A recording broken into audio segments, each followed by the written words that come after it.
मराठा आरक्षणासाठी मुंबईतील आझाद मैदानावर उपोषण करण्यासाठी मराठा आरक्षणाचा चेहरा असलेले मनोज जरांगे पाटील जात असतानाच वाशीमध्येच महाराष्ट्र सरकारने त्यांच्या सर्व मागण्या मान्य केल्या होत्या व सकल मराठा समाजासमोर त्यांना एक GR सुपूर्द केला होता व त्यानंतर 27 जानेवारी रोजी सर्व मराठा समाजातील बांधवांनी आनंद उत्सव साजरा केला होता।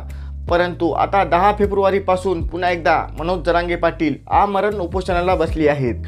मग इथे प्रश्न पडतो की मनोज जरांगे पाटील पुन्हा एकदा आमरण उपोषणाला का बसली आहेत, त्यामागील नेमकं कारण काय आहे माहिती आहे का? नाही ना, मी कशाला आहे मी सांगतो, ऐका। मराठा आरक्षणासाठी सगळे सोयरे संदर्भात सरकारने काढलेल्या अधिसूचनेचं कायद्यात रूपांतर व्हावं व लवकरात लवकर तो कायदा पारित व्हावा आणि त्या कायद्याची लवकरात लवकर अंमलबजावणी करण्यात यावी या मागणीसाठी मनोज जरांगे पाटील पुन्हा एकदा आमरण उपोषणाला बसली आहेत। समितीला मुदतवाढ दिलेली असतानाही समिती काम करत नाही आणि त्यामुळे नोंदी मिळत नाहीत आणि ज्या ठिकाणी नोंदी मिळाल्या त्या ठिकाणी कुणबी प्रमाणपत्र वाटप होत नाही।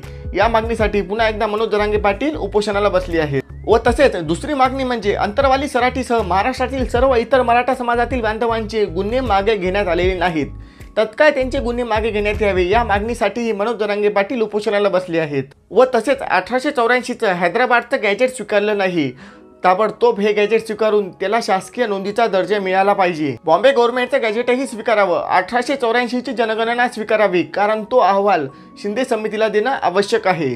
तसेच 1902चा दस्तावेजही घेतलेला नाही, त्यासाठी OBC आयोगाचा अहवाल जाणंही महत्त्वाचं आहे। या मागणीसाठी मनोज जरांगे पाटील पुन्हा एकदा उपोषणाला बसले आहेत आणि सगळे सोयरे बाबतीत जो GR काढला होता त्याची लवकरात लवकर अंमलबजावणी करण्यात यावी व सर्वांना कुणबी प्रमाणपत्र देण्यात यावे अशी मागणी मनोज जरांगे पाटील यांनी सरकारकडे पुन्हा एकदा केलेली आहे आणि त्यासाठी मनोज जरांगे पाटील उपोषणाला बसलेले आहेत। तर ही जर का माहिती जर का तुम्हाला आवडली असेल तर लगेचच व्हिडिओ लाईक करून टाका, शेअर करा, इंस्टाला प्लीज फॉलो करा आणि चॅनलला लगेच